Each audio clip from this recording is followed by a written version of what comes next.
If you have type 2 diabetes, I am sure you get bombarded with dietary messages all of the time that are constantly conflicting. So today I am clearing it all up, and I am busting through those diabetes myths and sharing with you the top 5 tips for managing your diabetes diet.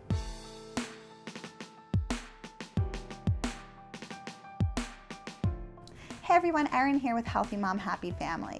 And I think one of the most frustrating things for people that have type 2 diabetes is the constant conflicting messages that they hear when it comes to diet.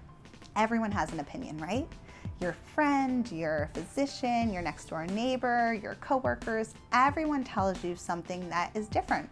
And then you turn on the TV and the news tells you yet another thing that conflicts with the information you just heard.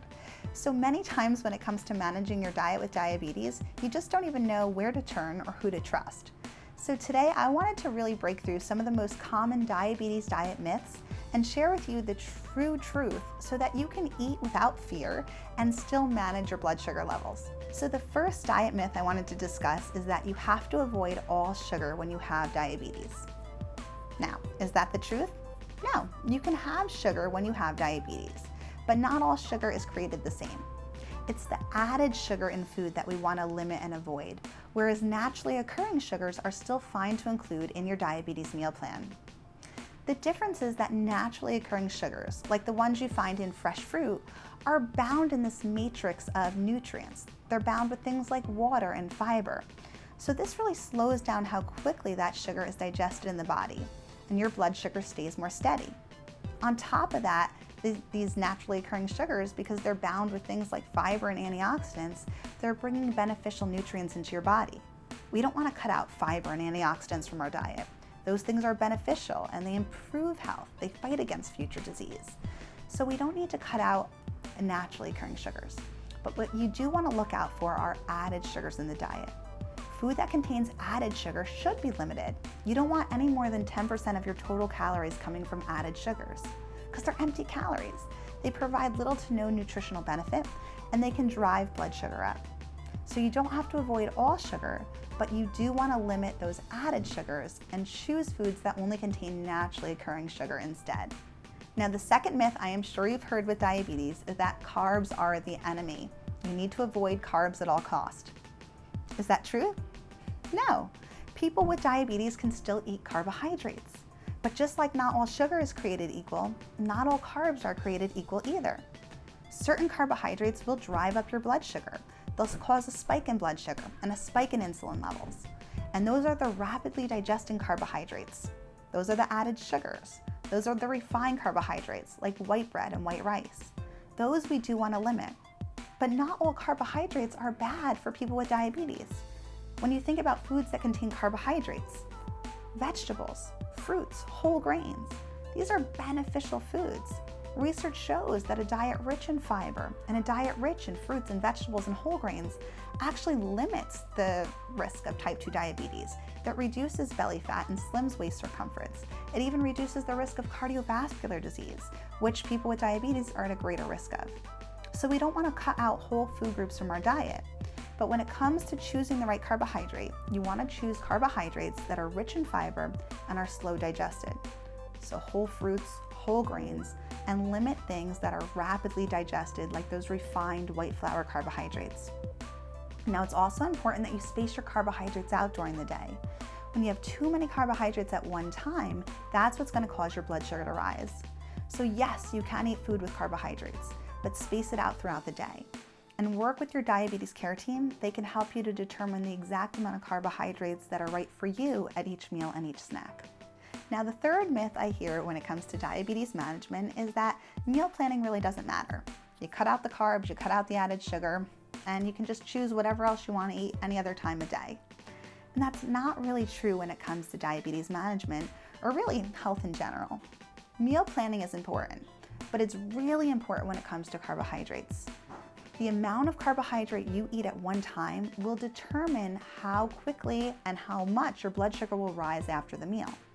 Now, if those carbohydrates are coming from simple sugars and white flours, your blood sugar is going to rise a lot more rapidly and rise pretty much higher than if it was coming from a slow digested carbohydrate. But even slow digested carbohydrates like whole grain bread and beans and fresh fruit, if you have too much of them at one time, you will see a spike in blood sugar. So you want to space them out throughout the day. This is not only good for blood sugar management, but carbs give us energy. So when you have small amounts of carbohydrate all throughout the day, you have more balanced energy levels as well. Now, what's the right amount of carbohydrates for you at each meal and each snack? It really depends. It depends on your individual needs and health goals, your blood sugar goals, and even how active you are, your body weight, and your age. The regular range is usually somewhere between 30 to 60 grams of carbohydrate per meal and 15 to 30 grams per snack. But again, that can vary based on your own individual needs. So talk with your diabetes educator and your care team, and they'll help you to make the best choice for you. Another myth that I am sure you've heard with type 2 diabetes is that you can eat all the protein and all the fat you want, and you don't have to worry about it at all. Don't worry about the type, don't worry about where it comes from or the amount, because all that matters is carbs. That sounds like it should be true, right? Because proteins and fats, they don't contain any sugar or carbohydrates. But that's not the case. Proteins and fats do matter, and they matter for two reasons.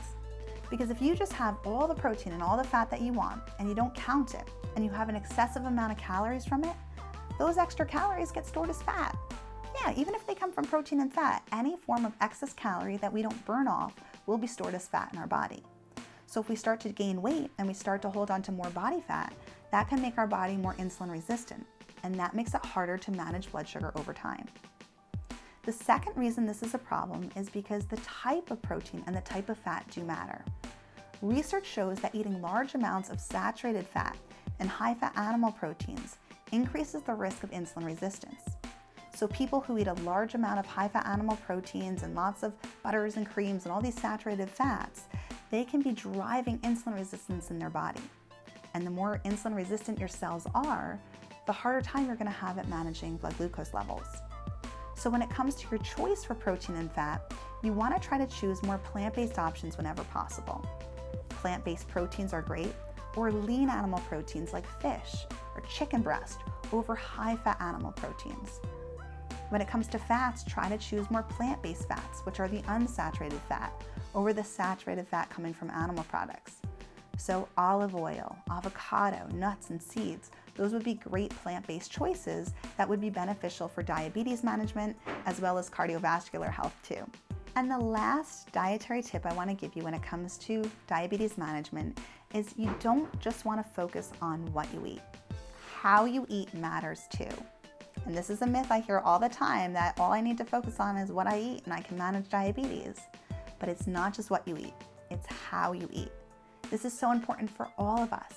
But how we eat, how quickly we eat, how much attention we pay to our food, when we eat mindfully versus mindlessly, this plays a large role in diabetes management, in health, in feeling satisfied after meals, and in weight management as well. So what I want you to focus on is being a mindful eater. And what does that mean? When you eat mindfully, you're being fully aware and fully attentive to the food at hand. You're focusing all your senses on the meal. So you're paying attention to what the food looks like, what it smells like, what it tastes like, the texture.